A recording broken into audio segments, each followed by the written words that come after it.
சுண்டலும் உருளைக்கிழங்கும் நம்ம வீட்டில் எப்பயுமே இருக்க ஒரு பொருட்கள். அதை வச்சு ஈஸியாக ஒரு டேஸ்டியாக குயிக்காக செய்யக்கூடிய சுண்டல் உருளைக்கிழங்கு கிரேவியும் வச்சுக்கலாம், இல்லை குழம்பு மாதிரியும் வச்சுக்கலாம். எப்படி பண்ணுறதுன்னு பார்க்கலாமா?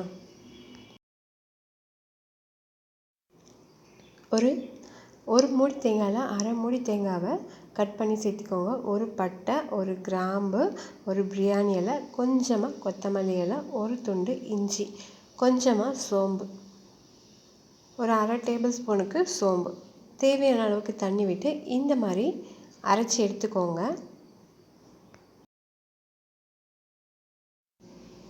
இப்போ ஒரு கடாயில் கேஸ் ஆன் பண்ணிவிட்டு 2 டேபிள் ஸ்பூன் அளவுக்கு எண்ணெய் விட்டு கடுகு, உளுந்தம்பருப்பு போட்டு பொரிஞ்சதுக்கப்புறமா சின்ன வெங்காயமும் கருவேப்பிலையும், ஒரு 10 பல் சின்ன வெங்காயமும் கூட கருவேப்பிலையும் சேர்த்து இந்த மாதிரி நல்லா வெங்காயத்தை வதக்கிக்கோங்க.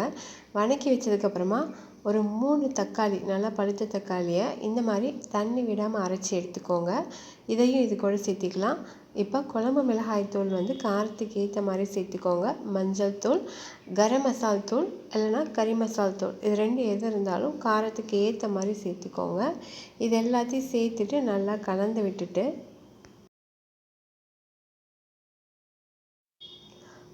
இதெல்லாம் கலந்து விட்டதுக்கப்புறமா இந்த மாதிரி ஒரு கொதி வரணும். கொதி வந்ததுக்கப்புறமா நம்ம அரைச்சி வச்சுருக்க இந்த பேஸ்ட்டை இப்போ இது கூட நம்ம சேர்த்திக்கலாம். இந்த பேஸ்ட்டு தான் இந்த குழம்புக்கு செம்ம டேஸ்ட்டு கொடுக்கும்.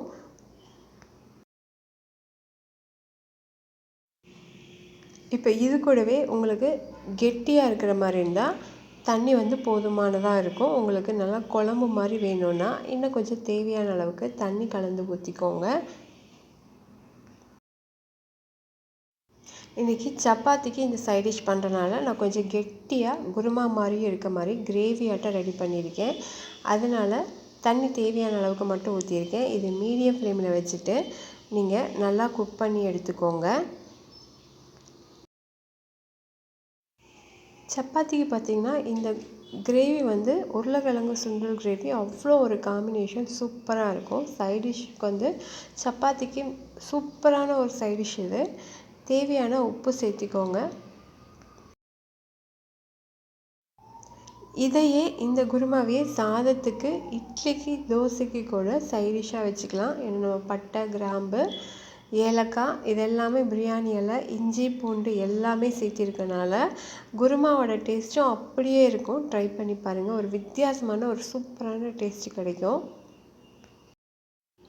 உருளைக்கிழங்கையும் சுண்டலையும் வேக வச்சு ஒரு 4 விசில் விட்டு வேக வச்சு எடுத்துக்கோங்க. சுண்டலை நைட்டே ஊற வச்சுட்டு காலையில் வேக வச்சுக்கோங்க தண்ணி விட்டு.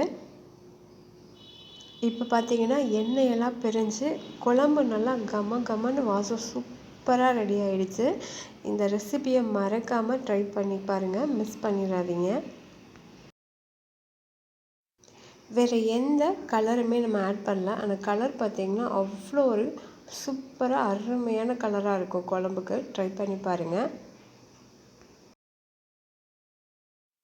மறுபடியும் வேறொரு சூப்பரான ரெசிபியோடு பார்க்கலாம். பாய்.